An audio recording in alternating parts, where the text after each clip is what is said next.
Sotalapset, esipuhe. Tämä kirja saattaa ensisilmäyksellä vaikuttaa lukijasta poleemiselta ja mustaavalta. Puututaanhan sellaiseen, joka sodan aikana oli ruotsalaisille lähes pyhää. Suomen asia on meidän asiamme. On huomattava, että tähän työhön käydessäni uskoin vielä itsekin päätyväni toteamaan, kuinka ruotsalaisten osoittama valtava innostus auttaa sodan koetteleman naapurimaan Suomen pienokaiset rauhalliseen ja sopusointuiseen kasvuympäristöön olisi tuonut mukanaan jotakin positiivista ja että nuo 70 000 sotalapsen Ruotsissa viettämät vuodet olisivat luoneet heille mahdollisuuden turvalliseen tulevaisuuteen. Mutta minä kohtasinkin juurettomuutta, itsetunnon puutetta, kontaktivaikeuksia ja selittämätöntä sisäistä turvattomuutta. Näin ei tietenkään ollut kaikkien kohdalla, mutta enemmistön joka tapauksessa. Kaikkein surkeimmin kävi niiden, jotka useiden Ruotsissa viettämiensä vuosien jälkeen joutuivat palaamaan Suomeen. He kokivat itsensä petetyiksi, lähinnä ruotsalaisten vanhempiensa pettämiksi. Hehän olivat useissa tapauksissa oppineet pitämään näitä oikeina ja ainoina vanhempinaan. Tätä tunnetta olivat omiaan voimistamaan petetty kokemukset jo siltä ajalta, jolloin heidät oli lähetetty pois suomalaisista kodeistaan. Noin 10% sotalapsista jäi Ruotsiin. Minäkin kuulun heihin. Olen siis yksi niistä 10 000 lapsista, jotka lähetettiin osoitelappu kaulassa kohti tuntematonta kohtaloa. Itse kuljetuksesta minulla ei ole minkäänlaisia muistikuvia, koska mä olin matkaan lähtiessäni vasta parivuotias. Mutta muistan erittäin hyvin sen levottomuuden, jonka synnytti suomalaisten viranomaisten ilmoitus, että kaikki lapset tulisi lähettää takaisin kotiin. Kotiin, mihin kotiin? Minun kotinihan oli Ruotsissa, kuten useimpien muidenkin sellaisten lasten, jotka olivat kuluneina vuosina unohtaneet alkuperänsä. Lasten Suomeen paluun yhteydessä tiedetään sattuneen hätkähdyttäviä ja mieltä raastavia kohtauksia. On kerrottu laivamatkan aikana kadonneesta 11-vuotiaasta tytöstä, jonka epäiltiin epätoivoissaan tehneen itsemurhan. On kerrottu aggressioista ja uhmasta, uuteen kieleen ja ympäristöön sopeutumisen vaikeuksista. Jonkin ajan kuluttua kaikki kuitenkin näytti asettuneen normaaleihin uomiinsa. Vasta paljon myöhemmin on ymmärretty, että lasten silloin saamat vauriot eivät parantuneetkaan niin helposti. Ne ovat edelleen jäljellä syvällä pinnan alla sijaitsevina paiseina, jotka saattavat puhjeta helposti ja ovat arkoja. Tämän kirjani tarkoituksena ei ole syyttää ketään, ei mustata uhrimieltä eikä moittia kummankaan maan viranomaisia, jotka silloin pitivät lasten kuljettamista erinomaisena mahdollisuutena järjestää pienimmät kansalaiset pois sodan ja elintarvikepulan ulottuvilta. Mutta haluan valottaa näiden tapahtumien seurauksia. Nykyään tiedämme enemmän perusturvallisuudesta ja siitä, kuinka sitä tulee varjella. Suomalaisten sotalasten kohdalla tapahtunut erehdys ei saa toistua, ei tässä selostettuja suurisuuntaisia joukkokuljetuksia vastaavissa eikä yksittäisissä tapauksissa. Tätä meidän sietää ehkä ajatella huolehtiessamme tavallisista kasvattilapsistamme. Annu Edvardsen. Ikuisesti matkalla Suomen synkeiden sotavuosien 1939–1934. Hän aikana järjestettyjä lastenkuljetuksia on sanottu maailmanhistorian laajimmiksi. Kymmeniä tuhansia pieniä, turvattomia Suomen kansalaisia heiteltiin edestakaisin rajojen yli. Heitä riepotettiin heidän suomalaisten vanhempiensa ja ruotsalaisten kasvatusvanhempiensa välillä, ja koko ajan he joutuivat pelkäämään, että heidän näennäisen rauhallinen elämänsä hajoaisi pirstaleiksi. Mitä näistä uskomattomista joukkokuljetuksista oikeastaan oli tuloksena?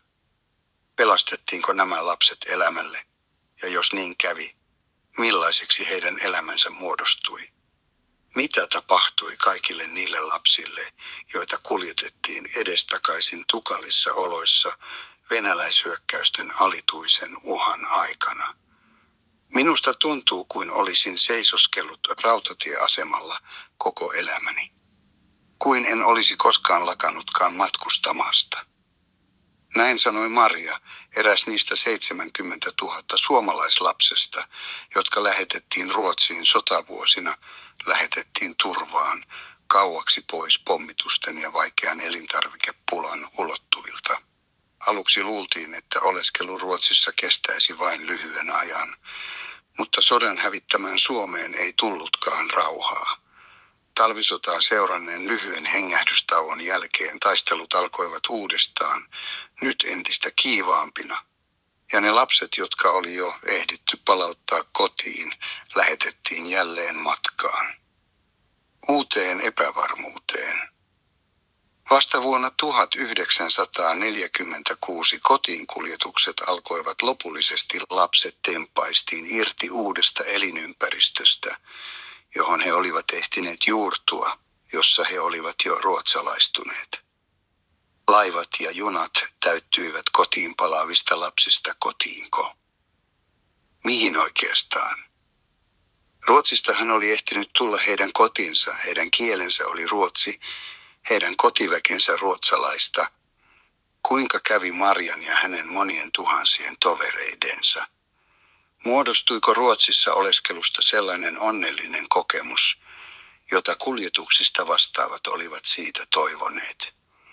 Tänään nämä sotalapset ovat aikuisia ihmisiä.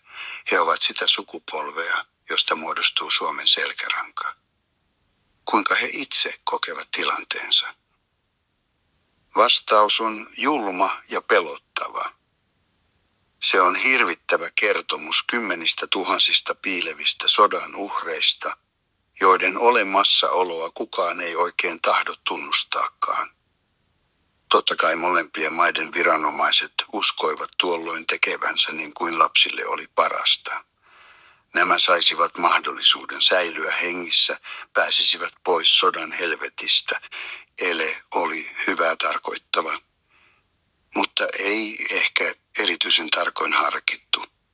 Lapsen paras ei ole yksinomaan aineellista turvallisuutta, sitä että hänet lähetetään pois vaikeuksien ulottuvilta yhdessä oman perheen kanssa. Koetut sodan aikaiset vaarat ja vaikeudet saattavat olla lapselle paljon vähemmän pelottavia kuin se, että hän joutuu yksinään uuteen ympäristöön, olkoon se miten ystävällinen ja rakastava tahansa. Niinpä nämä kuljetukset tuntuivat monista lapsista rangaistukselta tai petokselta. He kokivat tapahtuman niin, että heidät lähetettiin pois, että he eivät olleetkaan enää toivottuja. Vanhemmat eivät halunneet pitää heitä luonaan. Kukaan ei kysynyt, mitä lapset itse olisivat tahtoneet. Heidät vain tempaistiin eroon synnyinympäristöstään, omasta perheestä, äidinkielestä, koko taustasta sijoitettaviksi uuteen maahan, uuteen perheeseen, uuden kielen piiriin. Ne olivat väkivaltaisia tapahtumia, jotka järisyttivät heidän perusturvallisuuttaan. Nykyään tiedetään lapsen perusturvallisuuden merkityksestä paljon enemmän kuin tuolloin. Sen rikkoutuminen aiheuttaa väistämättömästi psyykkisiä häiriöitä, vammoja, jotka tulevat usein ilmi vasta paljon myöhemmin. Ehkä vasta sitten, kun lapsi on varttunut aikuiseksi. Näitä suomalaislasten joukkokuljetuksia on sanottu maailman historian laajimmaksi lasten kuljetukseksi, mutta koko tapahtuma on kuitenkin käsitelty merkillisen vähän. Siinä meillä on tavattoman runsaasti lähes täysin tutkimatonta aineistoa siitä, mitä tapahtuu ihmiselle, joka on joskus lapsena tempaistu juurineen irti omasta ympäristöstään istutettavaksi uuteen ja outoon maahan. Englantilaiset ovat tehneet tutkimuksen toisen maailmansodan aikana Lontoosta tapahtuneista lastenkuljetuksista. Se osoittaa selvästi, että yhdessä vanhempiensa kanssa evakuoidut lapset selviytyivät uudesta tilanteesta huomattavasti paremmin kuin ne, jotka lähetettiin pois pommitetusta kaupungista suurien, yksinomaan lapsia käsittävien ryhmien mukana. Kuljetusten vaikutuksista suomalaisiin sotalapsiin ei ole koskaan tehty mitään vastaavaa tutkimusta. Mutta haastatteluni, joiden kohteeksi valitsin summittaisesti muutamia saatoja nykyisin joko Suomessa tai Ruotsissa asuvia entisiä suomalaisia sotalapsia, osoittavat, että huomattavasti useampi kuin joka toinen heistä kärsii jatkuvasti enemmän tai vähemmän vaikeista sielullisista häiriöistä, jotka ovat peräisin lapsuuden aikaisista kokemuksista. Lapset vaurioituivat. Heistä tuli turvattomia aikuisia, jotka ovat epävarmoja itsestään. Heidän taakkanaan ovat ongelmat, joista heidän on vaikeata päästä eroon. Jossakin matkan varrella he menettivät myös mahdollisuutensa kestäviin, läheisiin ihmissuhteisiin. Heidän vaistonsa varoittaa heitä kiintymästä liian syvästi kenenkään. He pelkäävät, että tuollainen yhteys toiseen ihmiseen katkeaisi kuitenkin joskus. Vaikeinta tuntuu olleen kaikkein pienimmillä lapsilla, jotka eivät vielä pystyneet käsittämään, miksi heidät lähetettiin pois kotoa. Kaikki sujui helpommin niiden osalta, jotka olivat vanhempia lähtiessään, jotka olivat jo niin varttuneita, että pystyivät käyttämään hyväkseen ympäristön yritykset selittää. Heille Ruotsissa vietetty aika oli monessa tapauksessa myönteinen kokemus. On vain niin, että suurin lähtiöiden ryhmä oli alle 10-vuotiaita lapsia. Maria ei suinkaan ole ainoa, joka tuntee olleensa matkalla koko elämänsä, joka ei ole koskaan onnistunut juurtumaan mihinkään. Hän jakaa kohtalonsa 10 000 muiden samankaltaisten kanssa, joita on sekä sodan päätyttyä Suomeen palautettujen lasten joukossa, että siinä suunnilleen 10% lapsia, jotka jäivät Ruotsiin. Vaikka näitä entisiä sotalapsia löytääkin levottomuutta herättävän useita tilastoista, joita on tehty alkoholismin vaurioittamista, rikollisista, itsemurhan tehneistä, eronneista ja muista häiriytyneen tunne-elämän merkitsemistä onnettomista, huomattavasti suurempi osa heistä on ainakin ulkonaisesti hyvin toimeentulevia kansalaisia, erilaisia ammatti-ihmisiä, joista toinen menestyy paremmin, toinen huonommin. Siis aivan samanlaisia ihmisiä kuin ne, joilla on ollut rauhallisempi lapsuus. Mutta jos raapaisee hieman tuota kiillotettua pintaa, osuu aika usein aikuisongelmiin, joilla on juurensa menneisyydessä. Kuunnelkaapa muutamia ääniä, muutamien sotalasten kohtaloita. Niiden lasten, jotka lähetettiin kerran osoitelappu kaulassa pois sodan ja puutteen jaloista maahan, missä oli varauduttu kaikin keinoin huolehtimaan heistä. Nämä lapset ovat tämän päivän aikuisia, joiden kokemukset ovat jättäneet selviä jälkiä heidän sisimpäänsä. Ja vaikka nämä kertomukset vaikuttavat samankaltaisilta, ne eivät saa olla yksitoikkoista luettavaa. Juuri tämä toistuvuus, tämä usein esiin tuleva samankaltaisuus on hirvittävä osoitus siitä, että tämä on jotakin, mikä pitää paikkansa monen kohdalla, joka kosketti aivan liian monia joukkokuljetusten lapsista. Pienen lapsen kohdalla todellinen sodan vaara onkin ehkä tämä kodista ja perheestä eroon joutuminen. Se saattaa tuntua uhkaavammalta kuin pommitukset ja elintarvikepula ja aiheuttaa useampia pitkäaikaisia vaurioita. Maria, syntynyt 1938. En tiedä vielä nytkään, kuka minä oikein olen ja minne minä kuulun. Koko elämäni on ollut ainaista turvallisuuden tavoittelua. Mieheni ei ymmärtänyt läheisyyden tarvettani, joten erosimme. Hän ei jaksanut asettua vaateideni tasolle. Nyt yritän antaa lapsilleni kaiken sen hellyyden, kaikki ne suukottelut ja halimiset, joita itse en saanut kokea koskaan. Joskus olenkin miettinyt, yritänkö näin samanaikaisesti hellitellä sitä pikkulasta, joka asustaa omassa sisimmässäni. Epävarmuuteni aiheuttaa sen, että minun täytyy koko ajan saada tuntea jonkun välittävän nimenomaan minusta. 3 kertaa Maria teki tuon saman matkan Suomesta Ruotsiin. 4 kertaa hänet lähetettiin takaisin. Nyt hän asuu Göteborgissa. Hän palasi sinne teini-ikäisenä koska hänestä tuntui, ettei hän pystyisi kotiutumaan Suomeen milloinkaan. Mutta hän on jatkuvasti levoton. Hänestä tuntuu, ettei hän ole koskaan lakannutkaan matkustamasta, vaikka hän elää pintapuolisesti katsottuna hyvissä oloissa. Anja, syntynyt 1942.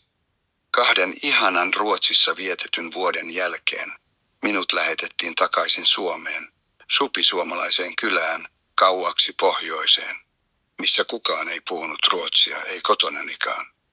Minä puolestani en ymmärtänyt suomea, kun palasin sinne, ja sain kerran toisensa jälkeen selkään kotona sen vuoksi. Kerran sisareni löi minua niin rajusti, että selkärankani sattui pahasti. Äitini häpesi minua ja yritti pitää minut piilossa muilta ihmisiltä, ja aina kesäisin hän järjesti minut jonkun kaukana asuvan sukulaisen luokse. Siellä jouduin jo pienenä lapsena tekemään töitä korvaukseksi ruuasta ja asunnosta. Olin 12-vuotias, kun minut lähetettiin pahantapaisille tytöille tarkoitettuun koulukotiin Etelä-Suomeen mahdollisimman kauaksi kotoa.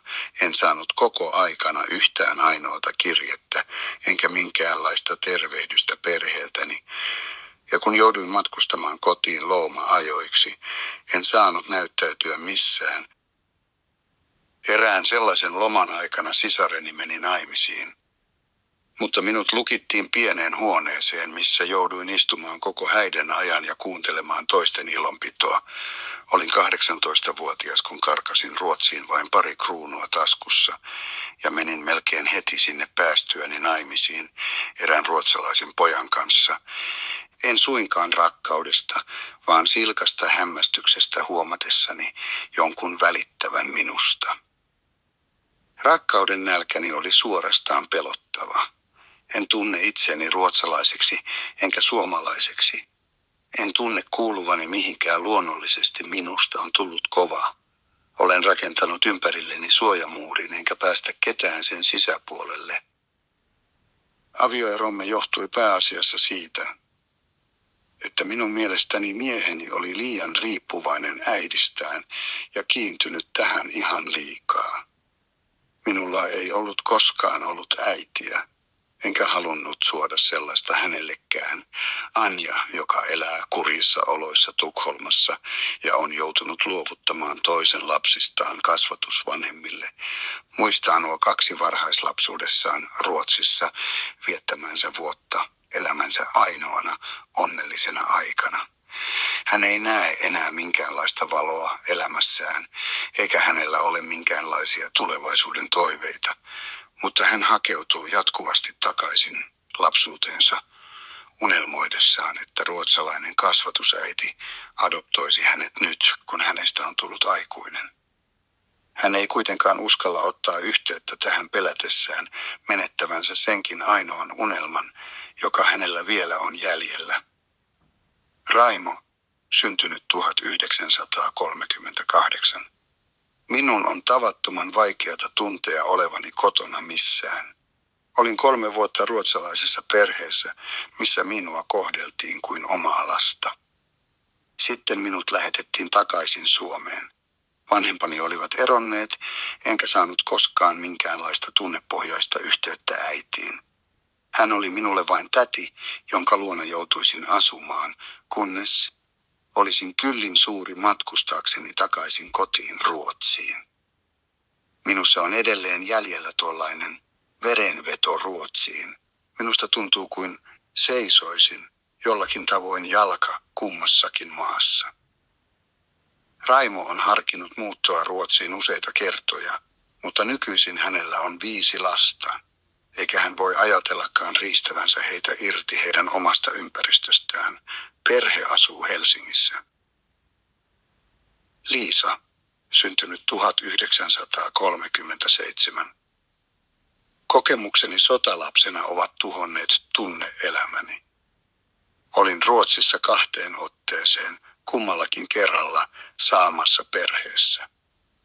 Viimeisen kerran minut lähetettiin matkaan silloin, kun äitini kuoli vuonna 1944. Olin silloin 3-vuotias.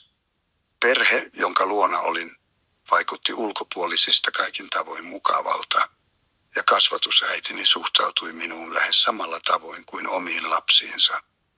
Mutta kasvatusisäni oli seksuaalisesti kieroutunut ja yritti aina hyväillä minua väärällä tavalla. En uskaltanut kertoa siitä koskaan kenellekään. En ole sanonut siitä sanaakaan ennen kuin nyt, mutta se tuhosi jotakin sisimmässäni. Olen ollut naimisissa 2 kertaa. Nykyinen mieheni on kiltti eikä seksuaalisesti kovin aktiivinen, joten saan olla rauhassa pitkiä aikoja. Lapsuudessa saamani haavat kauhusta, jonka koin, kun minut lähetettiin matkaan äidin kuoltua sekä tapahtumista kasvatuskodissa, eivät parane milloinkaan. Olen usein hyvin masentunut ja itken paljon.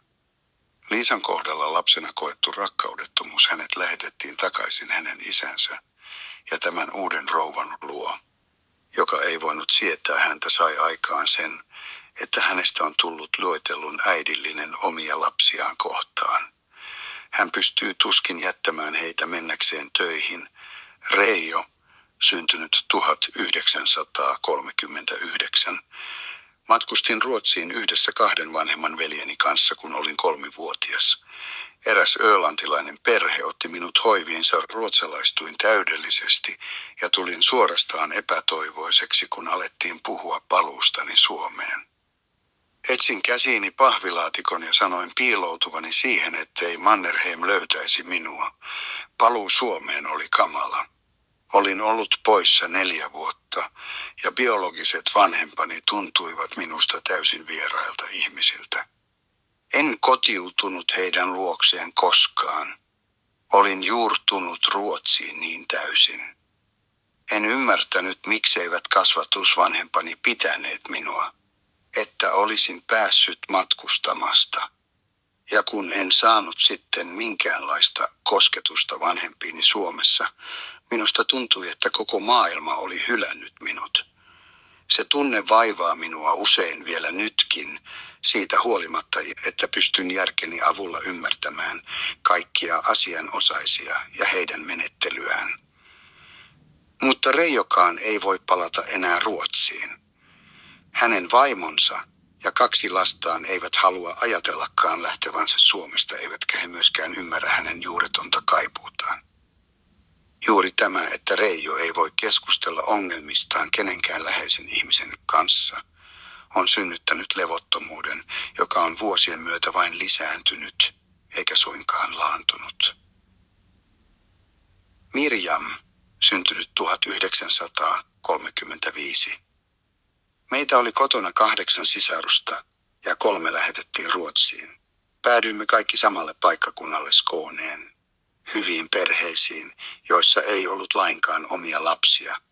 Ensimmäisellä kerralla olimme siellä vain muutaman kuukauden, mutta kun sota sitten syttyi uudestaan, meidät lähetettiin takaisin Ruotsiin ja olimme siellä nyt 4 vuotta vuoteen 1946 saakka. Luulin kuolevani, kun jouduin palaamaan kotiin. Kenelläkään ei ollut aikaa minulle, kukaan ei jaksanut yrittää kanssani, isä juopotteli ja kaikesta oli puutetta. Olisin kuitenkin kestänyt köyhyyden, jos olisin selviytynyt kielellisistä vaikeuksista. En ole vielä nytkään oikein suomalainen, enkä ruotsalainen, olen jäänyt puolikieliseksi. Juurettomuuteni, joka aiheutui siitä, että minua heiteltiin näin edestakaisin, ei ole koskaan täysin parantunut. Hapuilen näiden 2 maan välillä, enkä tiedä vielä tänäkään päivänä kumpaan oikein kuulun. Toinen sisaristani jäi Ruotsiin ja meni siellä sitten naimisissa, tapaamme silloin tällöin, mutta mitään todellista sisarustunnetta meidän välillämme ei enää ole. Minä olen ehkä kateellinen hänelle, että hän sai jäädä, kun taas minä jouduin palaamaan Suomeen täysin vastoin tahtoani. Tämä Mirjamin kokemus, että menettää otteensa kielestä, merkitsee sitä, että menettää osan persoonallisuudestaan. Se on tosi seikka, johon on alettu kiinnittää huomiota vasta myöhempinä aikoina. Mutta silloin se oli vielä suhteellisen tuntematon käsite. Muutama kuraattori kulki kodista toiseen ja yritti auttaa suomalaisia vanhempia ja heidän kotiin palaavia lapsiaan löytämään jälleen toisensa. Mutta tällainen apu ei auttanut pitkälle. Karl Erik, syntynyt 1939. Olin 4-vuotias kun lähdin, mutta muistan vieläkin, että koin pois lähettämiseni rangaistuksena. Nuorempi sisareni hän sai jäädä kotiin. Olin ensin 2 eri perheessä, sitten jostakin syystä sairaalassa ja sieltä jouduin lasten kotiin, missä oli vain suomalaisia sotalapsia. Minä, joka olin ruotsinkielisestä kodista, unohdin ruotsin ja opettelin suomea, jota kaikki muut lapset puhuivat. Mutta kun sitten 2 vuoden kuluttua päädyin skånelaiseen perheeseen, opettelin uudestaan ruotsin ja unohdin suomen. Itkin surkeasti, kun jouduin eroamaan kasvatusvanhemmistani ja pidin pitkään itseäni ruotsalaisena. En kokenut Suomeen paluuta minkäänlaiseksi kotiintuloksi. Isä oli kuollut poissa ollessani, mutta asia ei liikuttanut minua vähääkään. Minun oikea isäni hän oli Skånessa. Niin minä ajattelin. Juurettomuuden tunne on syvällä sisimmässäni. Tunnen usein jääneeni kaiken ulkopuolelle, olevani erilainen kuin muut.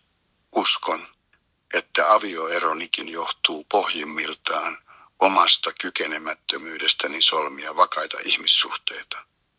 Kaikki yhteydet katkesivat kerran toisensa jälkeen sinä aikana, jolloin vartuin 4-vuotiaasta 7-vuotiaaksi, ja sellainen jättää kyllä jälkensä.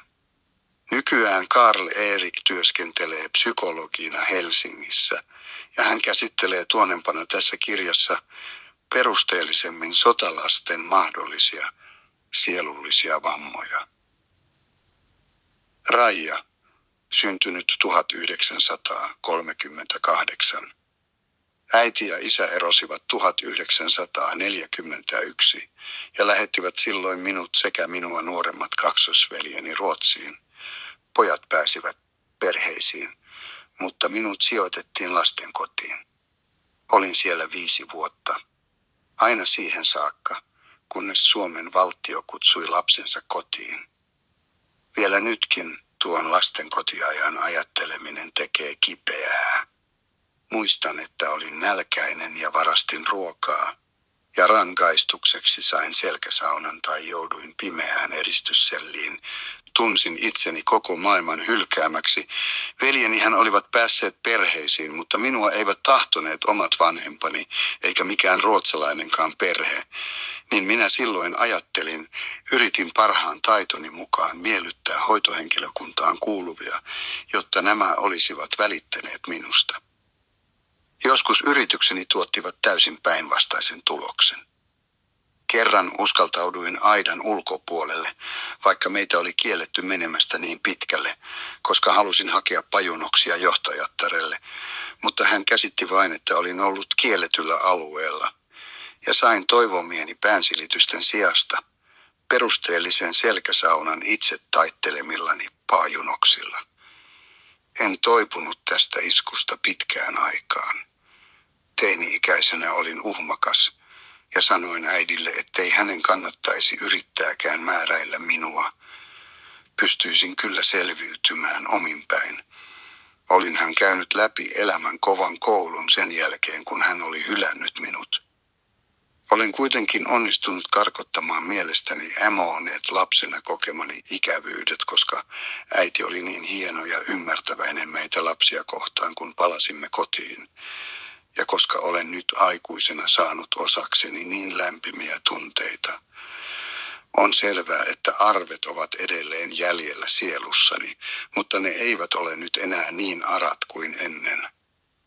Raija ei voisi ajatellakaan lähettävänsä omia lapsiaan pois luotaan, jos hän joutuisi samaan tilanteeseen kuin hänen äitinsä silloin aikoinaan. Hänen mielestään kaikkein suurin sodan aikaisista vääryyksistä oli se, että lapset erotettiin äideistään. Hans, Minut lähetettiin Ruotsiin, kun olin juuri täyttänyt 2 vuotta. Minut sijoitettiin Helsingborgin ulkopuolelle erään puutarhurin perheeseen, jossa oli 2 suunnilleen minun ikäistäni tyttöä. Ilmeisesti he toivoivat saavansa pitää minut, sillä he eivät koskaan kertoneet minulle mitään syntyperästäni. Sen vuoksi järkytys oli sitäkin suurempi, kun tuli päätös, että minun pitäisi palata kotiin. Olin täyttänyt juuri 6 vuotta, oli pelottavan tuskallista joutua kulkemaan ympäriinsä sanomassa hyvästä ja yritin selittää, että tulisin kyllä pian takaisin, mutta silloin minulle sanottiin, että ei. Se ei kävisi lainkaan päinsä. Kasvatusvanhempani eivät yrittäneet lievittää lähtöäni mitenkään. Erosta tuli tyly ja ankara. Kotona Suomessa kukaan ei käsittänyt, miksi niin itsepintaisesti kaipasin takaisin Ruotsiin. Äiti oli eronnut isästä ja asui pienessä huoneessa pihan perällä. Päivisin hän raatoi talonmiehen töissä, mutta kaipasi luonnollisesti miesseuraa, koska oli niin nuori ja siitä minä olin tavattoman mustasukkainen. Kun kiukuttelin ja sanoin haluavani takaisin Ruotsiin, äiti sanoi, että lähde pois vain. Niinpä pakkasin pienen matkalaukun ja lähdin ulos kadulle aloittamaan matkaani. Mutta kävi niin, ettei tullutkaan yhtään ainoata bussia, enkä edes tiennyt mihin minun olisi pitänyt ajaakaan, joten jouduin palaamaan kiltisti sisälle ja purkamaan laukusta vähäiset tavarani. Se oli tavattoman katkeraa. Minusta tuntui kuin koko maailma olisi hylännyt minut. Myöhemmin kävin Ruotsissa tervehtimässä kasvatusperhettäni, mutta kaikki oli muuttunut. Yhteyteni ruotsalaisiin kasvatusvanhempiini oli kadonnut täysin. Koko lapsuuteni ja nuoruuteni on ollut epätoivoista oikean kodin etsimistä. Se on johtanut siihen, että olen tavattoman epävarma itsestäni. Menetin tukevan jalansijan tuolloin sodan seurauksena, enkä ole enää päässyt kunnolla tasapainoon. En myöskään pysty tyydyttämään lähimmäisteni tarpeita, koska mä olen itse aina joutunut tukahduttamaan omat tarpeeni. En oikein tiedä, miten minun pitäisi kohdella omia lapsiani. Tai ehkä tiedän, mutten osaa. Vetäydyn mieluummin omiin oloihini. Tollainen ulkopuolella ja ei-toivottuna olemisen tunne on niin syvällä sisimmässäni, etten jaksa pyrkiä eroon siitä. Hansin ja hänen vaimonsa suhde on jännittynyt. Hän ei ole pystynyt selittämään vaimolleen, mikä häntä oikein pidättelee. Tai ehkä hän ei ole pystynyt selvittämään sitä perusteellisesti itselleenkään. Mutta kuva pienestä 6-vuotiaasta, joka seisoi yksinään ja hylättynä jalkakäytävän reunalla matkalaukku kädessä ja kaipuu sydämessään, palaa kerran toisensa jälkeen hänen uniinsa. Hän kokee yhä edelleen olevansa osittain pakomatkalla. Eeva-Leena, syntynyt 1941. Minut lähetettiin Ruotsiin 3-vuotiaana ja vaadittiin takaisin, kun olin 6-vuotias. Suorastaan vaadittiin, vaikka ruotsalaiset vanhempani olisivat mielellään pitäneet minut. Isä oli mennyt uudestaan naimisiin, eikä hänen uusi vaimonsa voinut sietää minua. Vasta aikuisena sain tietää, että oikea äitini olisi halunnut minut itselleen avioerossa, mutta että hän minun parastani ajatellen luopui oikeudenkäynnistä. Huomasin pian, ettei minulla ollut minkäänlaista sijaa perheessä ja päätin selviytyä yksikseni, koska minusta tuntui, että kukaan koko maailmassa ei välittänyt minusta. Koulu oli elämäni ainoa valopilkku, joten työskentelin ahkerasti ja sain hienoja todistuksia. Mutta lapsuudessa sisimpäni juurtunut täydellinen itsetunnon puute on saanut aikaan sen, että olen myöhemmin joutunut turvautumaan psykiatrin apuun. Alituisen levottomuuteni voisin mielestäni ilmaista näin. Etsin paikkaa, jota voisin sanoa kodiksi. Etsin ihmistä, jota voisin sanoa ystäväksi. Ihmistä, jolle minä olisin maailman tärkein olento. En sen vuoksi, mitä olen tehnyt, vaan siksi, että olen juuri se, mikä olen. Muutaman ulkomailla viettämänsä vuoden jälkeen Eeva-Leena on yrittänyt asettua aloilleen Turkuun, mistä hän on saanut hyvin palkatun ja mielenkiintoisen työn. Mutta lapsuuden aikaiset kokemukset ovat ehtineet juurruttaa hääneen syvän masennuksen. Hän tuntee olevansa koko ajan varuillaan pelätessään tulevansa hylätyksi. 70 000 lapsen joukkokuljetukset.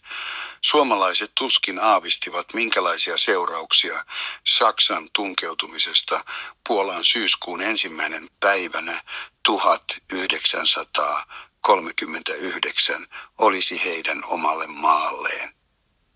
Jos olisi tiedetty, että Saksa ja Neuvostoliitto, entiset veriviholliset, olivat hyökkäämättömyyssopimuksen allekirjoittamisen yhteydessä viikkoa aikaisemmin päättäneet, että Baltian maat ja Suomi kuuluisivat Neuvostoliiton etupiiriin, valmiustoimiin olisi ehkä ryhdytty jo aikaisemmassa vaiheessa, mutta syksyn mataessa hitaasti eteenpäin ja Eestin, Liettuan ja Latvian joutuessa kunkin vuorollaan solmimaan avunantosopimuksen Neuvostoliiton kanssa ja samalla luopumaan laivasto- ja lentotukikohdistaan, Suomen hallitus ymmärsi, mitä venäläisten pyyntö neuvotella konkreettisista poliittisista kysymyksistä oikein tarkoitti. Silloinen sisäministeri Urho Kekkonen piti lokakuun 10. päivänä radiossa puheen, jossa hän kehotti kaupunkien väestöä hakeutumaan maaseudulle. Ja reserviläiset kutsuttiin palvelukseen, mikä merkitsi itse asiassa liikekannallepanoa. Suomen hallituksen neuvottelijat kävivät Moskovassa useita kertoja saamatta aikaan sopimusta Neuvostoliiton hallituksen kanssa. Kun mitään ei kuitenkaan tapahtunut, alettiin yleisesti suhtautua tulevaisuuteen yhä optimistisemmin ja otaksuttiin, että venäläisten menettely Suomea kohtaan oli vain jonkinlaista hermosotaa. Mutta marraskuun 27. päivänä Neuvostoliitto ilmoitti, että hyökkäämättömyyssopimus ei enää ollut voimassa, ja samanaikaisesti se katkaisi diplomaattiset suhteensa Suomeen. Tästä huolimatta suuri osa suomalaisista oli täysin sotaan valmistautumatonta, kun Neuvostoliitto ilman sodanjulistusta hyökkäsi Suomeen kaikilla rintamilla 30. päivänä marraskuuta aikaisin aamulla. Venäläisten sotakoneisto vyöryi maitse, meritse ja ilmateitse Suomea vastaan, joka aivan kirjaimellisesti yllätettiin nukkumasta. Tieto venäläisten hyökkäyksestä järkytti ruotsalaiset. Aikaisemmin sota oli pysytellyt epätodellisen kaukana, mutta nyt oli kysymys naapurimaasta. Ruotsin kansa nousi yhtenä miehenä, ja ajan iskulauseeksi tuli: Suomen asia on meidän. Avustusjärjestöjä käynnistettiin joka taholla. Eräs ensimmäisenä toimintansa aloittaneista oli muuan järjestö, joka sai nimekseen Centrala Finlandshjälpen, ja sen avustustoiminta suuntautui ensisijaisesti Suomen lapsiin ja jossakin määrin myös heidän äiteihinsä.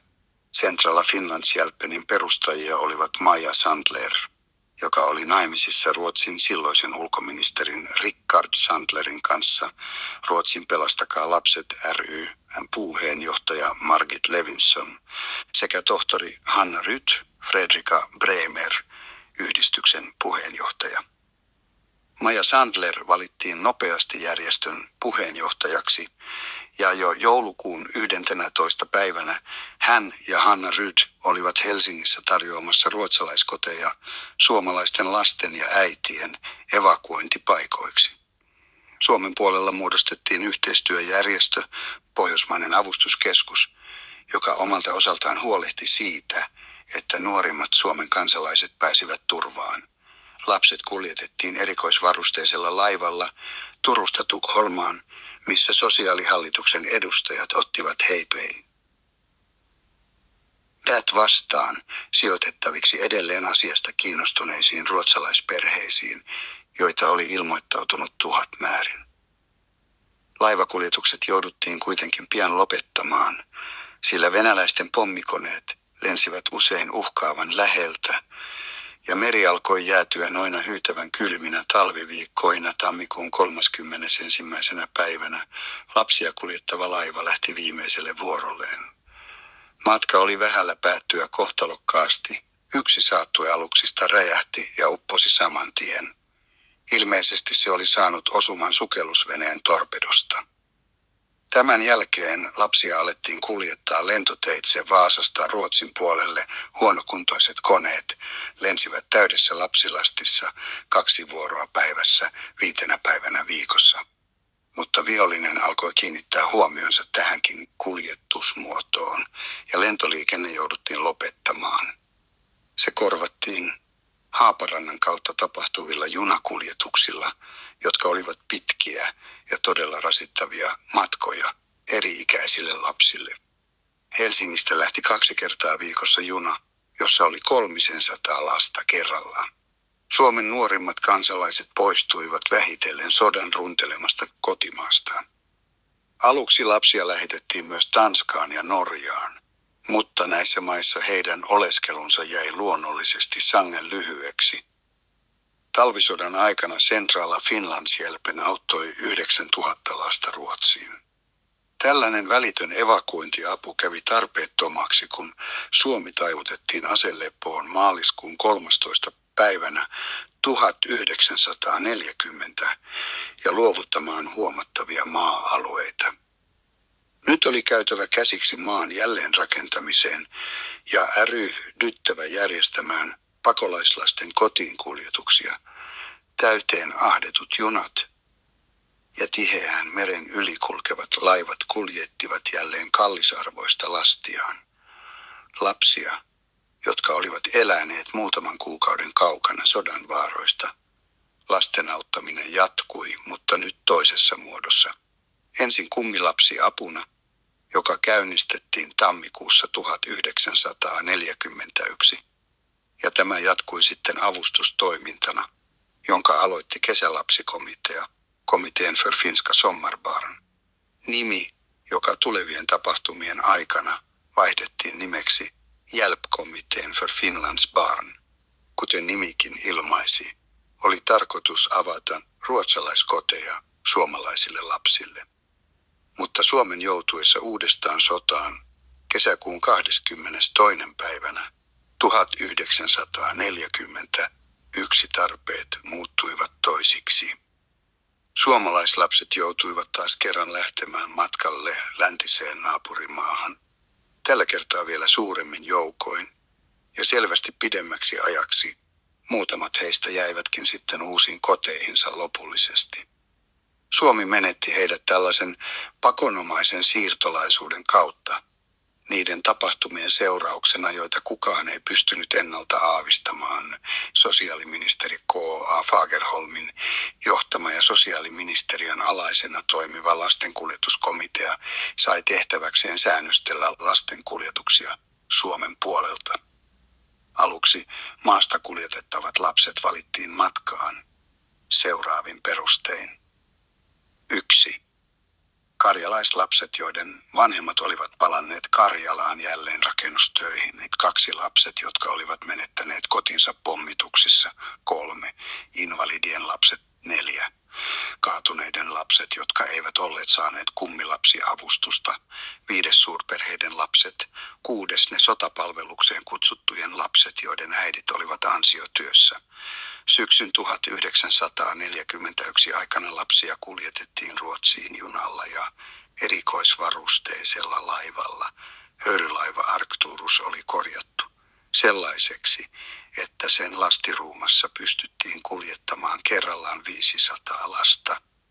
Makulavereitä oli niin tiheästi vieri vieressä, että leikkitilaa ruumaan jäi tuskin lainkaan.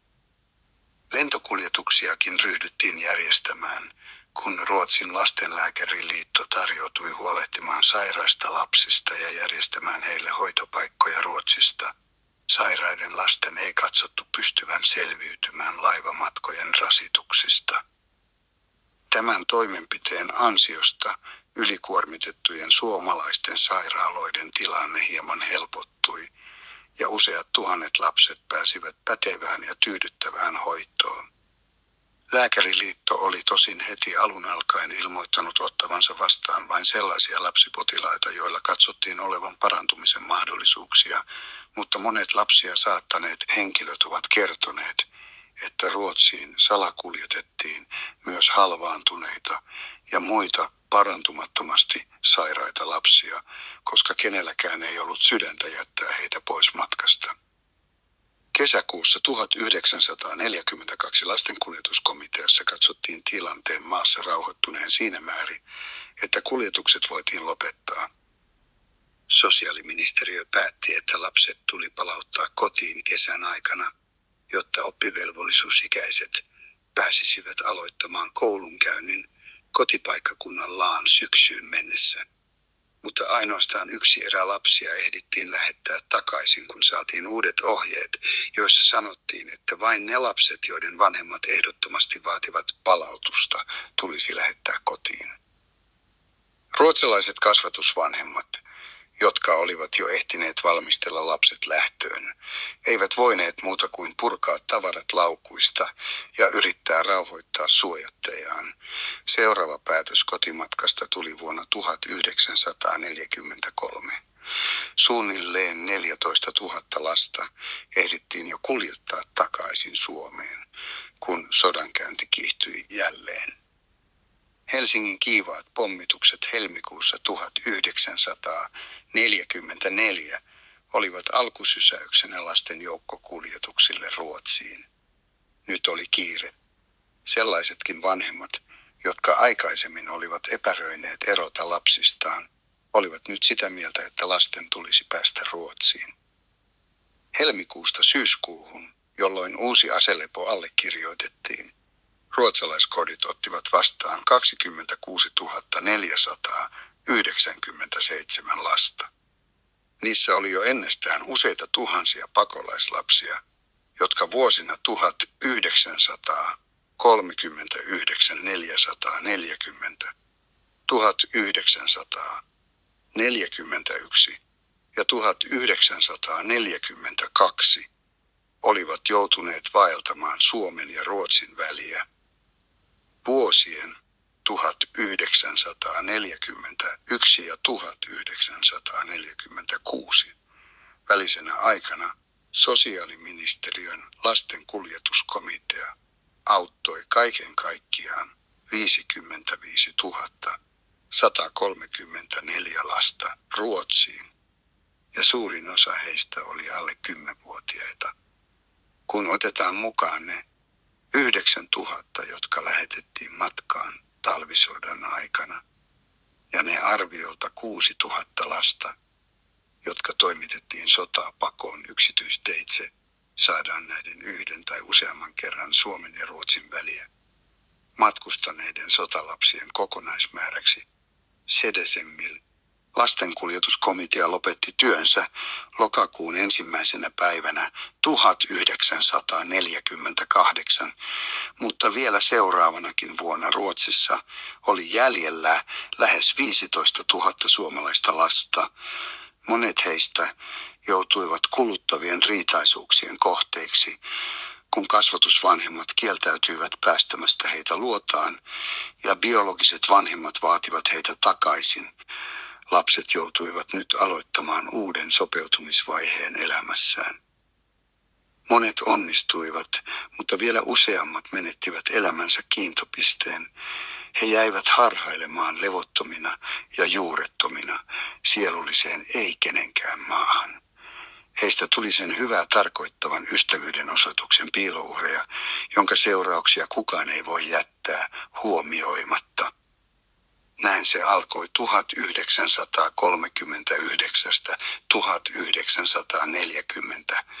venäläisten Suomen kyliin ja kaupunkeihin suuntaamien pommitusten kaiun kantautuessa ruotsalaisten korviin.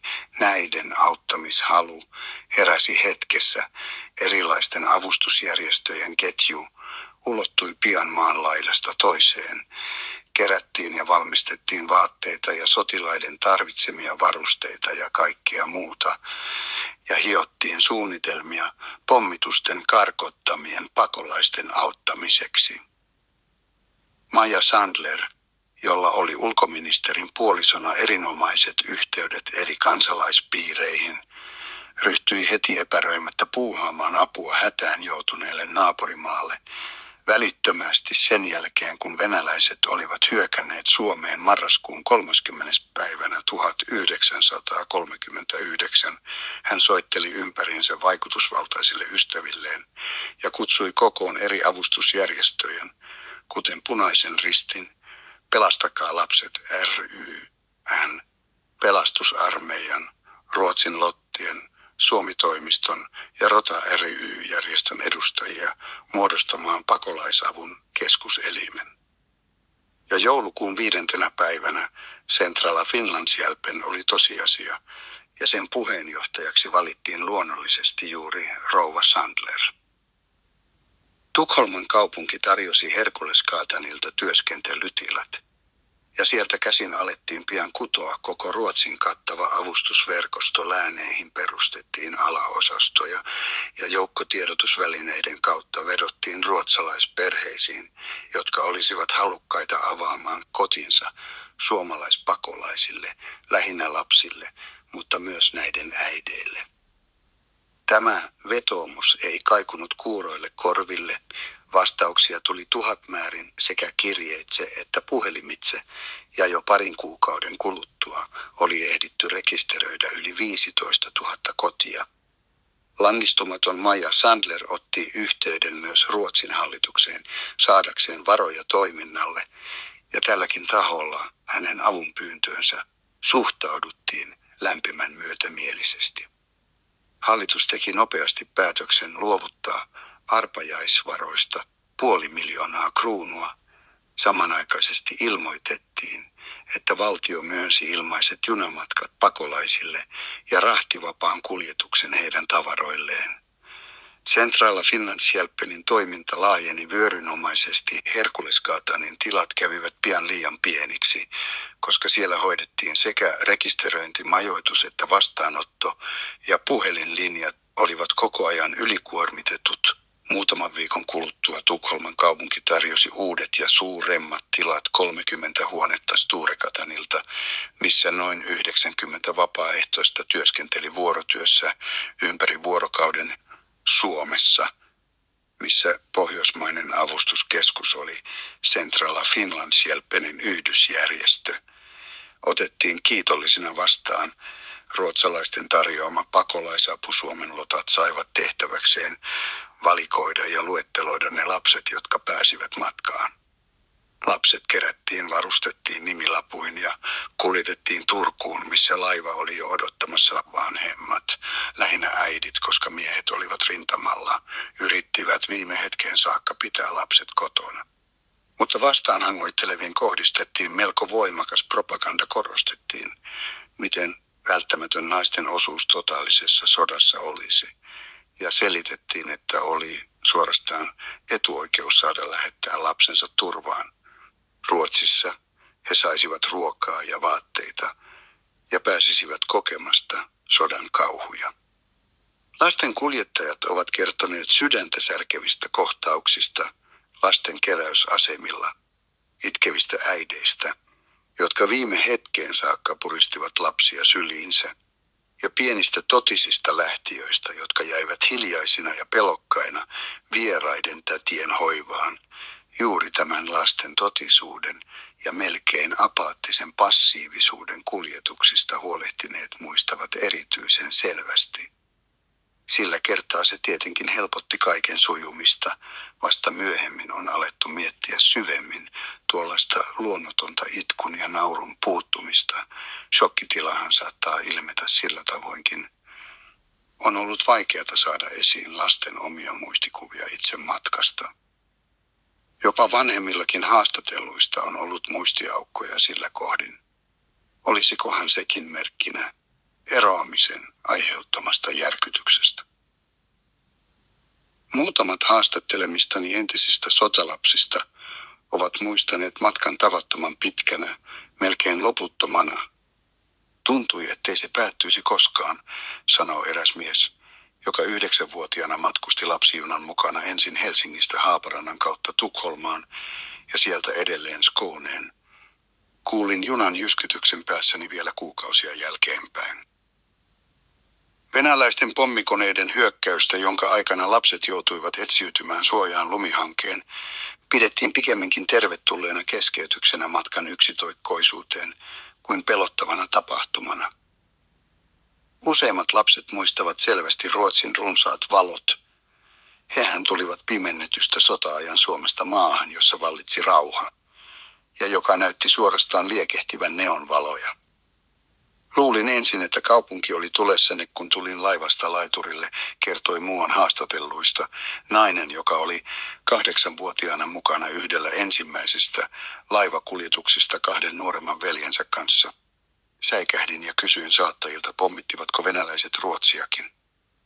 Vanhempien lasten pienemmistä sisaruksistaan kantaman vastuun huomasi selvästi matkalla oli mukana 10–11-vuotiaisiin tyttöihin, jotka hoivasivat jopa 4kin pienempää sisarustaan ja suhtautuivat tehtäväänsä hyvin tosissaan. Suomalaiset viranomaiset olivat pyytäneet, että sisarukset saisivat pysyä yhdessä, ja tapaukset, joissa näin ei käynyt päinsä, olivat järkyttävää, epätoivoista katseltavaa. Sellaiset sisarukset muistavat vieläkin, miten kauhuissaan he olivat olleet, kun he joutuivat eroamaan toisistaan, jos joku oli sairastunut ja joutui sairaalaan.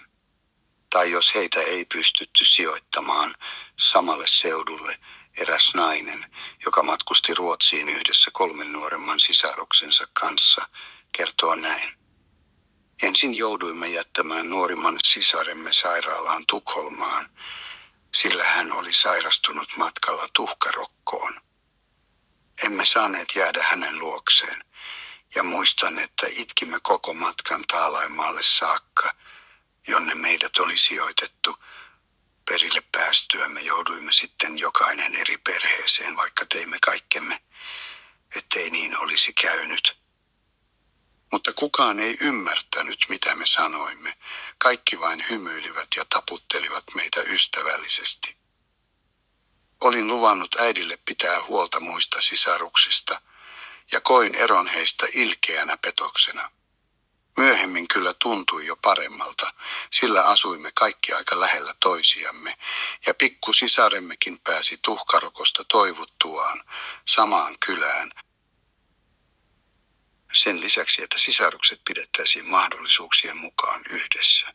Muita sijoitustoivomuksia oli esimerkiksi se, että lapset sijoitettaisiin ympäristöön, joka ei poikkeaisi hyvin huomattavasti heidän omasta kotiympäristöstään.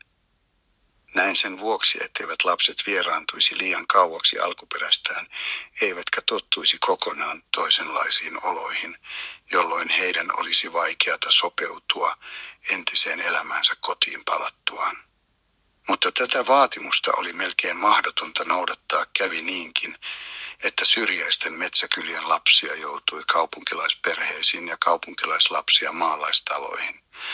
Mutta talvisodan aikana kiinnostus Suomen asiaa kohtaan ja halu tehdä vaikeasta tilanteesta paras mahdollinen oli niin voimakas, että ongelmaksi muodostui useimmiten kasvatusvanhempien levottomuus, etteivät he huolehtisikaan riittävän hyvin suojateistaan. Kouluhallituksen avulla suomalaislapsille järjestettiin maksutonta opetusta, ja niissä tapauksissa, jolloin avattiin suomenkielisiä kouluja, Suomen viranomaiset maksoivat koulukirjat ja opettajien palkat, Ruotsin puolestaan tarjotessa tarvittavat huoneistot ja opettajien ruuan.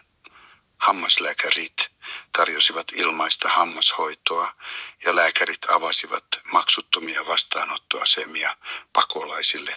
Joulukuun 13. päivänä ensimmäinen pakolaiserä saapui Turusta Tukholmaan erikoisvarusteisella laivalla, joka teki sitten samanlaisen matkan kerran toisensa jälkeen.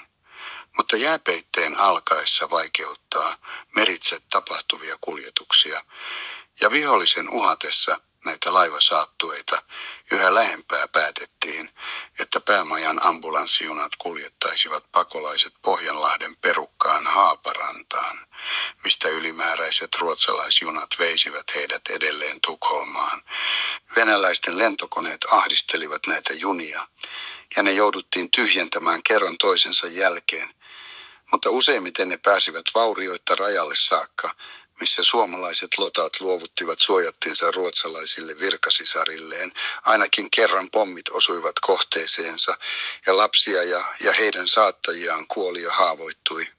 Kaikki lapset olivat tietenkin jo ennen matkan alkua saaneet kaulaansa nimilapun, mutta sekaannus oli kuitenkin joskus täydellinen, kun lapset vaihtoivat nimilappuja keskenään. Kadottivat ne tai yksinkertaisesti vain pureskelivat ja imeskelivät ne olemattomiin. Lapset jäivät muutamaksi vuorokaudeksi vastaanottokeskukseen Tukholmaan, ennen kuin lääninjaostojen edustajat hakivat heidät sieltä saattaakseen heidät muualle maahan. Sitä ennen lääkäri oli tutkinut lapset, ja jos he olivat sairaita, heidät sijoitettiin sairaaloihin siksi, kunnes he pystyisivät jatkamaan matkaansa heitä odottaviin perheisiin. Kaikkein kriittisimpänä aikana laivat ja junat eivät ehtineet kuljettaa kyllin paljon pakolaisia Ruotsin puolelle, ja niin ryhdyttiin järjestämään myös lentokuljetuksia. Södermanland-kone ehti lentää monta vuoroa Turusta Tukholmaan ja Vaasasta Sundsvalliin, 34 lasta kerrallaan mukana, 1000 pakolaista pääsi Ruotsin puolelle tällä tavalla. Talvisota kesti 105 päivää. Maaliskuun 13. päivänä 1940 allekirjoitettiin Suomelle niin kohtalokas aselepo. Siinä vaiheessa Central Finlandshjälpen ja Pohjoismainen avustuskeskus olivat ehtineet toimittaa 9000 lasta sekä 3000 äitiä ja vanhusta turvaan Ruotsiin. Nyt oli aika ryhtyä järjestämään matkoja päinvastaiseen suuntaan. Takaisin kotiin Suomeen. Alku sujui hitaasti, jälleenrakennustöitä pidettiin vielä kiireellisempinä. Mutta saksalaisten miehittäessä, Tanskan ja Norjan ja sodan siirtyessä yhä lähemmäksi Ruotsin rajoja, kotiin kuljetustenkin vauhti kiihtyi. Lasten ja heidän ruotsalaisten kasvatusvanhempiensa oli usein hyvin tuskallista erota toisistaan. Lapset olivat lyhyessä ajassa ehtineet asettua ja sopeutua uusiin oloihinsa, ja heistä oli tullut rakkaita ja tärkeitä perheenjäseniä tuhansissa ruotsalaiskodeissa. Näiden jäähyväisten katkeruus ei kuitenkaan ollut mitään siihen verrattuna, mitä suomalaislasten saattajat joutuivat näkemään joitakin vuosia myöhemmin, kun useita vuosia ruotsalaiskodeissa olleet lapset jouduttiin palauttamaan Suomeen. Mutta siitä kukaan ei tiennyt vielä mitään nyt, kun lapset lähetettiin vanhempiensa luokse takaisin ja poistettiin pitkistä tilastoista kotiin palanneena. Jälleen matkalla 1941, 1946, Suomen rauhan aika, joka ei ollutkaan erityisen rauhallinen pakolaisongelmien, elintarvikepulan ja yleisen taloudellisen ahdingon rasittaessa maata, ei kestänyt kovin pitkään. Aselevon solmimisen yhteydessä oli jouduttu luovuttamaan Neuvostoliitolle osia maan viljavimmista alueista ja oli vaikeata sijoittaa kaikki ne monet tuhannet siirtolaiset, jotka joutuivat pakenemaan kotiseudultaan. Lasten kannalta tilanne oli erittäin surkea, ja kun Ruotsissa heräsi ajatus ottaa suomalaislapsia sinne kesäkuukausiksi 1941, suomalaiset viranomaiset ja vanhemmat kiinnostuivat tästä mahdollisuudesta. Saman vuoden tammikuussa Ruotsiin perustettiin kesälapsikomitea, jonka johdossa olivat pääjohtaja Hardy Göransson ja asianajaja Lars Östberg. Kuljetukset käynnistettiin toukokuussa, jolloin ensimmäiset lapset pääsivät muutamiksi kuukausiksi runsaan ja rauhallisen ruokapöydän ääreen. Matkalle pääsivät lähinnä alle kouluikäiset 2-7-vuotiaat. Jatkosodan syttyessä juhannuksen tienoissa 1901 Ruotsiin oli ehditty kuljettaa jo lähes 700 lasta. Tilanne muuttui jälleen. Nyt kaivattiin muita laajempia avustustoimia lasten pelastamiseksi sodan jaloista. Ruotsin kesälapsikomitea, Sommarbarnskomiteen, sai uuden nimen, Hjälpkommittén för Finlands barn, ja Suomessa sosiaaliministeri K.A. Fagerholm muodosti komitean, jonka nimeksi tuli sosiaaliministeriön lastenkuljetuskomitea. Komitean ensisijaisena velvollisuutena oli järjestää suomalaislasten kuljetukset Ruotsiin, ja sen edustajien tehtävänä oli valita ne lapset, jotka kaikkein kipeimmin kaipasivat matkaan pääsyä. Komitean toimistopäälliköksi valittiin eduskunnan kirjaston hoitaja, professori Elsa Brun. Hän kuoli helmikuussa 1976, mutta olin tavannut joitakin vuosia aikaisemmin silloin jo 85-vuotiaan professori Bruunin keskustellakseni hänen kanssaan siitä, mitä Suomessa tapahtui noina kuluttavina ja sekasortoisina sotavuosina. Elsa Bruun joutui tosiaan kokemaan aivan läheltä lasten kotiinpaluuta koskevien määräysten ja vastamääräysten synnyttämän sekamelskan. Hän seurasi usein matkaan lähtevien mukana ja me oleskeli noina vuosina yhtä paljon Ruotsissa kuin Suomessa. Hän valvoi lasten kohtaloita molemmissa maissa ja hänellä oli kaikki langat käsissään. Kun ensimmäiset 1000 lasta oli kuljetettu Ruotsiin, huomattiin, että kiinnostus suomalaislapsia kohtaan oli edelleen erittäin suuri, professori Bruun kertoi. Samanaikaisesti kasvoi niiden suomalaisvanhempien määrä, jotka tahtoivat lähettää lapsensa turvaan maahan, missä vallitsi rauha. Lasten kuljetuksista kehittyi lyhyessä ajassa varsinainen kansainvaellus. Se paisui paljon valtavammaksi kuin olimme alkuun ajatelleetkaan. Ensin kuljetusten piiriin kuuluivat ainoastaan terveet lapset, sillä emme halunneet koetella ruotsalaisten auttamistahtoa liian ankarasti. Mutta Ruotsin lastenlääkäriliitto päätti liittyä mukaan toimintaan huolehtimalla sairaista suomalaisista lapsista ja tarjoamalla sairaalapaikkoja näiden käyttöön. Se oli luonnollisesti suunnaton helpotus meidän omille lääkäreillemme, jotka olivat todella kovilla jo sairaita aikuisia ja sotainvalideja hoitaessaankin. Sairaat lapset lähetettiin Ruotsiin lentoteitse, ettei heidän tilansa huononisi matkalla. Syksyn 1941 aikana kuljetimme lapset pääasiassa laivalla. Höyrylaiva Arcturus oli sisustettu erityisesti tällaisia kuljetuksia varten niin, että se pystyi ottamaan matkustajikseen 500 lasta kerrallaan, ja ensimmäinen ryhmä lähti tällä kertaa matkaan 23. päivänä syyskuuta. Kesäkuussa 1922 olimme sitä mieltä, että kuljetukset voitiin lopettaa. Sosiaaliministeriö päätti, että lapset tulisi lähettää kotiin kesän aikana, jotta he pystyisivät alkamaan koulunkäynnin syksyllä. Mutta Arcturuksen ollessa lähtövalmiina Tukholmassa Suomesta tulikin tieto, ettei laivakuljetuksiin voitaisi ryhtyäkään. Sen sijaan lapset ahdettiin junaan, joka kuljetti heidät Haaparannan kautta Helsinkiin. Se jäikin ainoaksi palautusryhmäksi, joka pääsi matkaan, sillä sosiaaliministeriön uusissa ohjeissa sanottiin, että lasten pitäisi saada jäädä Ruotsiin vielä joksikin aikaa. Meillä ei ollut muuta mahdollisuutta kuin toimia tämän päätöksen mukaan ja lähettää tieto edelleen ruotsalaiskomitealle Tukholmaan sekä niille ruotsalaisille kasvatusvanhemmille, jotka olivat juuri valmistautuneet lähettämään lapset matkaan. Seuraava päätös välittömästä kotiinpaluusta tehtiin vuotta myöhemmin. Tilanne Suomessa oli vakiintunut ja kaikki oppivelvollisuusikäiset lapset oli määrä palauttaa kotiin jatkamaan koulunkäyntiä suomalaisissa kouluissa.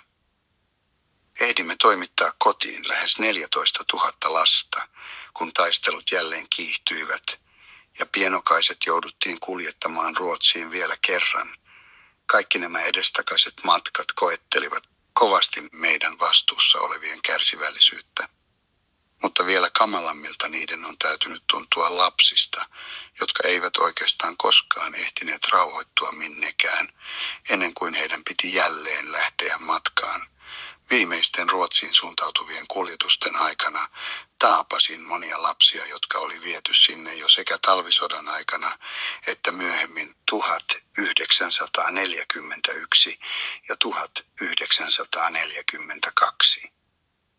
Ajattelin usein, millaisia lapsuuden muistoja he saisivat mukaansa elämään ja kuinka he kokivat edestakaisen heittelyn.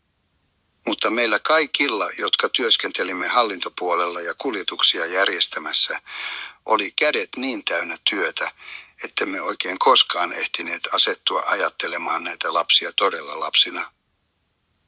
Ennen kuolemaansa professori Elsa Bruun luovutti valtion arkistolle kallisarvoisen asiakirjakokoelman.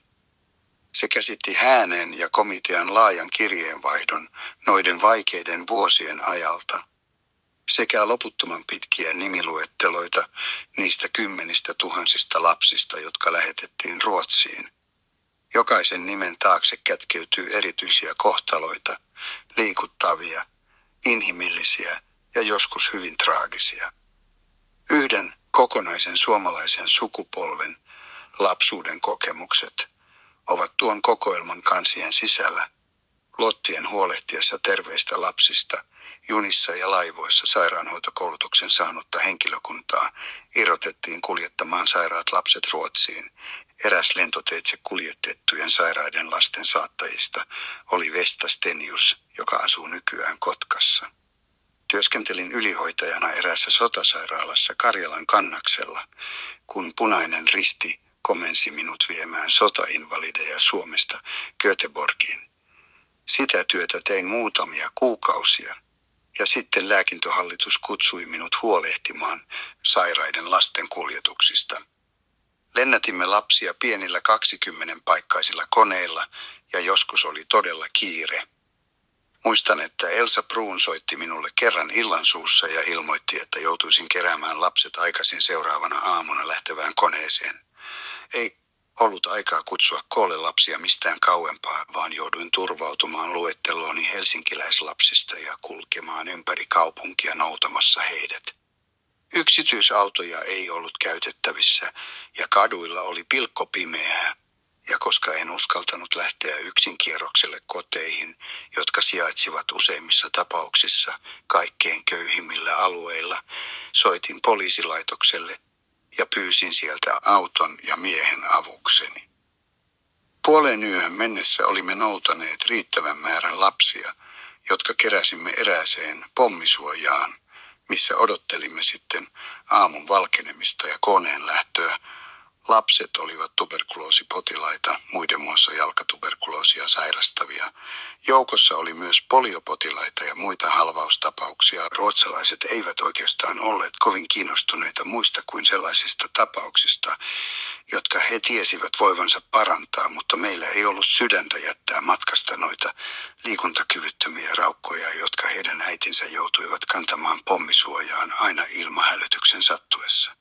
Kävi siis niin, että salakuljetimme yhden jos toisenkin kielletyn lapsen Ruotsiin, ja tiedän, että monet heistä pääsivät leikkaukseen ja paranivat. Meillä oli eri puolilla Suomea yhdysihmisiä, joille tiedotimme, kuinka monta lasta heidän piti kulloinkin toimittaa matkaan. Suurin osa lapsista valittiin Karjalasta ja Viipurin seuduilta ja kerättiin koolle Helsinkiin sekä terveille lapsille että sairaille varatut kuljetukset saatiin vaivatta täysilukuisiksi.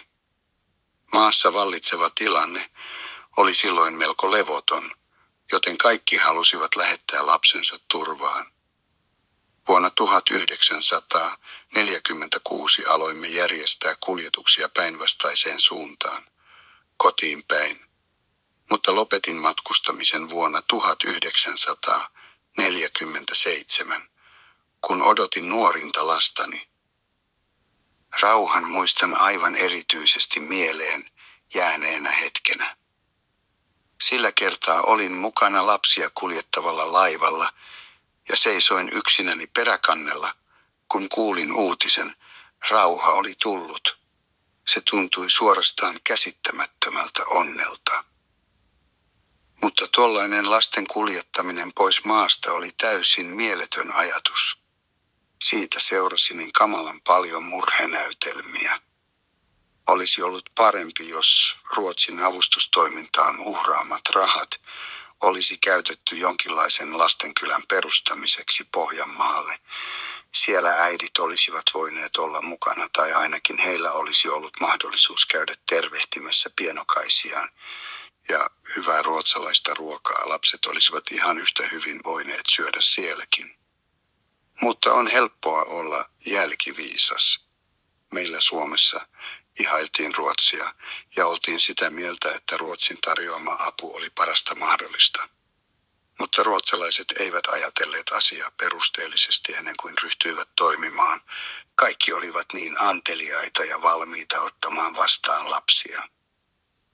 Sitä paitsi monien mielestä oli varmaan tavattoman romanttista ottaa kotiinsa pieniä suomalaislapsia esiteltäviksi todisteina avuliaisuudesta.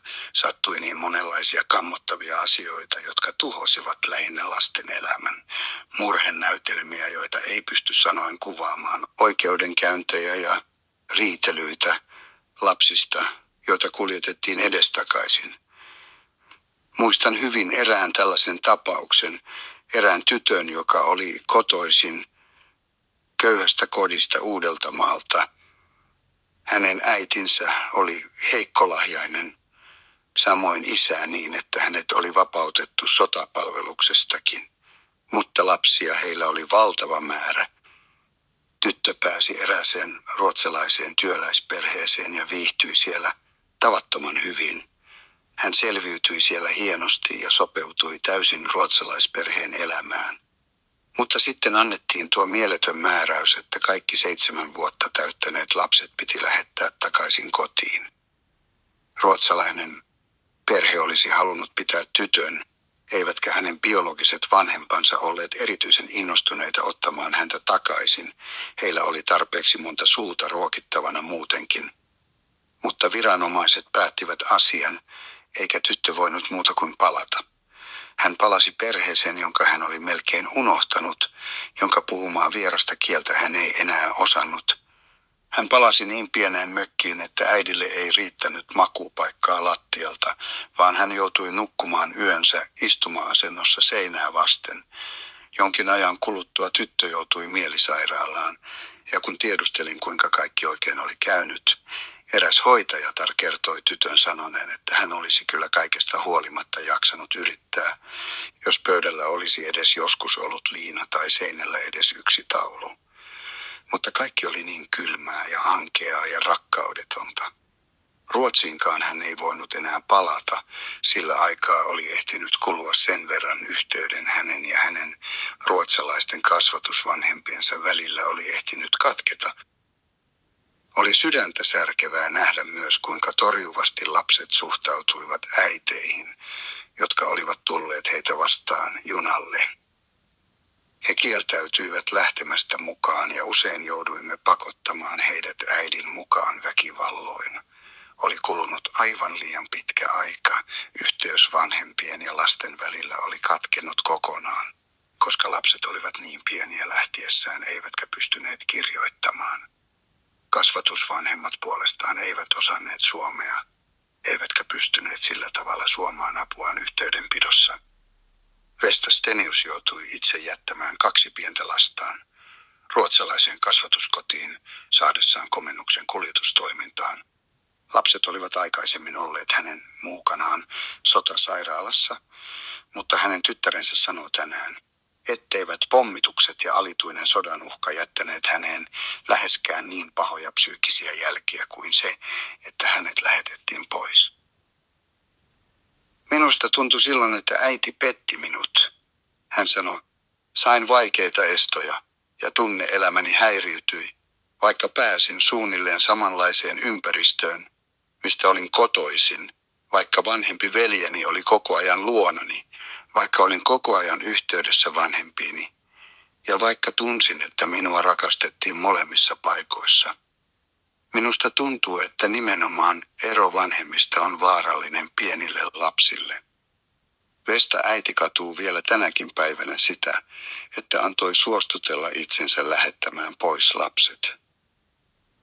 Vasta sitten, kun poikamme sairastui, Suostuimme lähettämään hänet ja hänen sisarensa pois, mutta he jäivät Ruotsiin aivan liian pitkäksi ajaksi.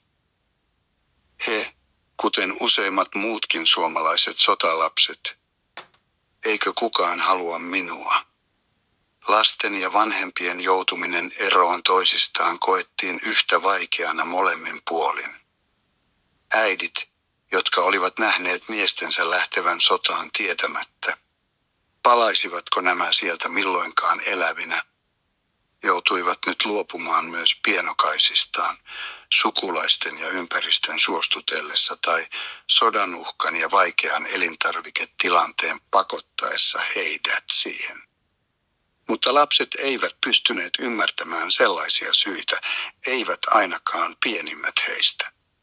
Useimmissa tapauksissa he kokivat asian niin, että heidät lähetettiin pois, koska kukaan ei halunnut heitä, vanhemmat, heidän turvansa, olivat pettäneet heidät. Se loi perustan puuttuvalle itsetunnolle ja syvään juurtuvalle epävarmuudelle, jotka jäivät useissa tapauksissa pysyväisiksi. Risto Louko, joka on asunut Ruotsissa vuodesta 1960 ja on nykyään Ruotsin kansalainen, oli 6-vuotias, kun hänet ja 2 hänen nuorempaa sisarustaan lähetettiin laivalla Turusta Tukholmaan. Meidät oli evakuoitu Viipurista ja asuimme Tampereen ulkopuolella huoneessa, jonka joku huvilan omistaja oli joutunut luovuttamaan. Muistan, että joku täti tuli kysymään äidiltä, haluaisiko tämä lähettää meidät lapset Ruotsiin. Äiti oli sitä vastaan, mutta sukulaiset suostuttelivat hänet tekemään niin. Sisarukseni olivat niin pieniä, sisareni 3-vuotias ja veljeni 1,5-vuotias, että minä olin meistä ainoa, joka käsitti jotakin olevan tekeillä.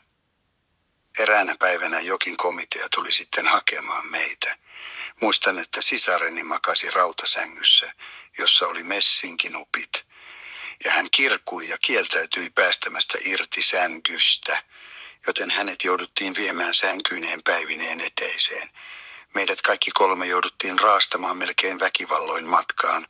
Me rauhoituimme kai vähän siitä, että äiti oli luvannut lähteä mukaan, ja me luotimme siihen. Meidät majoitettiin Turkuun odottelemaan laivan lähtöä, ja kysyin siellä kerran toisensa jälkeen äidiltä, tulisiko tämä aivan varmasti mukanamme Ruotsiin. Hän lupasi tehdä niin, mutta samalla hän kuitenkin sanoi minulle, että minun, joka olin jo niin iso poika, tulisi nyt pitää hyvää huolta pienemmistä sisaruksistani, ja se tuntui minusta omituiselta. Pian sain kuitenkin selville, miksi hän oli sanonut niin. Hän houkutteli meidät johonkin huoneeseen ja livahti itse tiehensä. En käsittänyt sitä. Ennen kuin meitä alettiin viedä laivaan, kiljuin ja huusin, että äidinhän piti tulla mukaan. Mutta minut raastettiin vain laivaan epätoivoisesta vastustelustani huolimatta. Äidin menettelyn aiheuttama järkytys syöpyi mieleeni pitkäksi aikaa laivan lastiruumassa, jonne meitä oli ahdettu kuin karjaa. Me sisarukset tarrauduimme toisiimme ja toiset lapset itkivät ympärillämme, kai mekin itkimme. Luulin koko ajan venäläisten ampuvan meitä, mutta myöhemmin olen käsittänyt, että kuulemani pamaukset ja jylinä aiheutuivat jäälauttojen iskeytymisestä laivan runkoa vasten. Lotat eivät lohduttaneet meitä tippaakaan. Enimmäkseen he olivat vihaisia siitä, ettemme pysyneet vaiti, mutta ilmeisesti heidänkin hermonsa olivat kireällä. Seuraavaksi muistan meidän ajaneen jonkinlaisessa kuorma-autosaattueessa.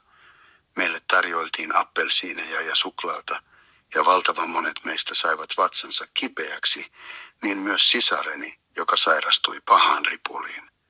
Emme ole tottuneet sellaiseen ravintoon. Lapsia päästettiin autoista eri pysähdyspaikoissa. Me itse päädyimme Moraan, ja sieltä minulla on ehkä kaikkein ikävimmät muistoni. Istuimme rautatieaseman penkillä, minä ja sisarukseni, Minä heidän keskellään kädet suojaavasti heidän ympärillään ihmisten kuljeskellessa ohitsemme ja tuijottaessa meitä. Siellä on saattanut olla myös muita lapsia, mutta heistä en muista mitään. Nyt meidät valittaisiin. Olin oppinut sodan aikana, että sotilaat olivat jotakin tavattoman vaarallista, joten pelästyin kuollakseni, kun joku sotilaspukuinen mies, jolla oli oikein miekka ja saappaat ja kaikki, astui yhtäkkiä esiin ja kumartui pikkuveljeni puoleen. Risto, Risto, hän huusi ja ojensi kätensä minua kohti, mutta en pystynyt tekemään mitään. Istuin vain paikoillani ja katselin, kuinka mies vei hänet mukanaan.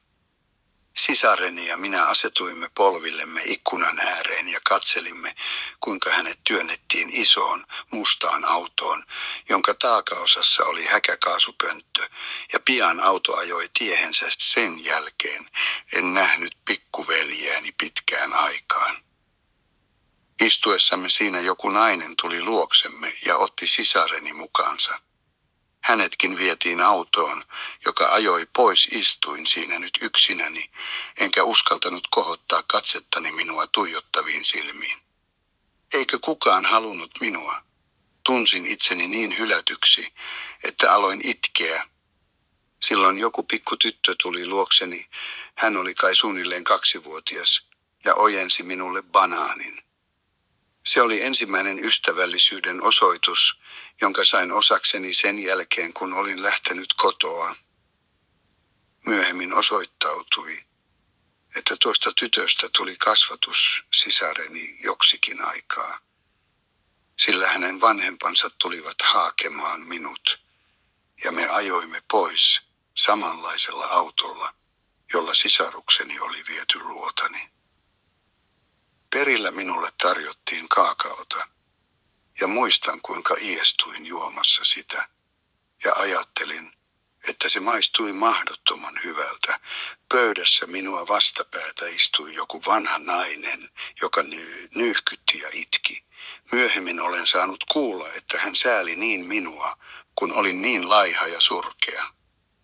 Minkähän takia hän on surullinen, ajattelin silloin. Täällä, missä kaikki näytti olevan niin hyvin. Tänne minäkin halusin jäädä, täällä olisi varmaan rauhallista. Meitähän oli riepoteltu tähän saakka koko ajan, ensin kotona pommitusten aikana, kun jouduimme lähtemään ulos ja kätkeytymään hankeen valkoiset lakanat päällämme, ja sitten loputtomilta tuntuneiden kuljetusten aikana. Koko ajan oli hoputettu menemään, juoksemaan, olemaan hiljaa. Täällä tunsin ensimmäisen kerran jonkinlaisen turvallisuuden, mutta nukuin levottomasti vielä pitkään. Heräsin huutamaan, koska kuvittelin jonkun ahdistavan minua. Ja heti lentokoneen huomatessani säntäsin kellaria kohti ja varoitin toisiakin. Sellainenhan oli ollut jokapäiväistä elämääni niin pitkään. Jostakin syystä en saanut tavata sisaruksiani. En tiennyt miksi. He asuivat aika lähellä. En kuitenkaan uskaltanut kysyä. Minusta tuntui kai siltä, että oli parasta vaieta, jotta saisin olla siellä. Mutta en saanutkaan jäädä sinne, ehdin tuskin sopeutua perheeseen, kun jouduin taas lähtemään. Kasvatusäitini sisaren luo, joka oli opettaja ja asui yksin. Siellä minun oli oikein hyvä olla ja sain paljon ystäviä, tunnen vielä nytkin kummallista vetoa siihen kylään. Kuulin sattumalta, että veljeni asui naapurikylässä ja eräänä päivänä lainasin jonkun oppilaan polkupyörän ja livahdin matkaan. Oli kulunut 2 vuotta siitä, kun erosimme Moran asemalla.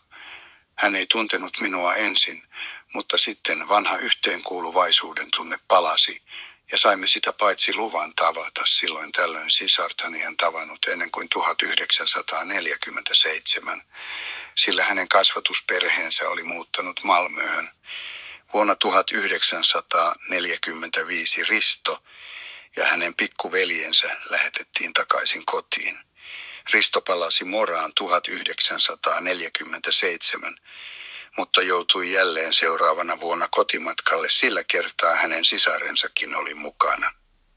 Nykyään kaikki 3 sisarusta asuvat Ruotsissa, mutta mitään syvää yhteenkuuluvaisuuden tunnetta heidän välillään ei ole, sillä tuollaisen sisarustunteen perusta murtui niinä vuosina, jolloin he elivät erossa toisistaan.